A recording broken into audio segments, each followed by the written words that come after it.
Now we finish the eyes. I'm gonna start for the face. I use the liquid foundation. I use this brush. It's easy to apply and blend.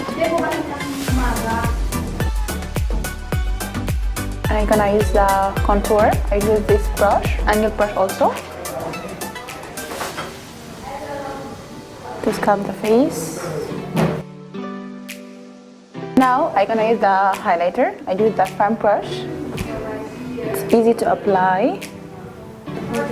So I told you this is multitask for eyeshadow and contour also. Now I will use the fluffy brush for define the contour. Now put the blusher or the blusher brush. I use the lipstick brush. No need to apply lip liner because it will define already.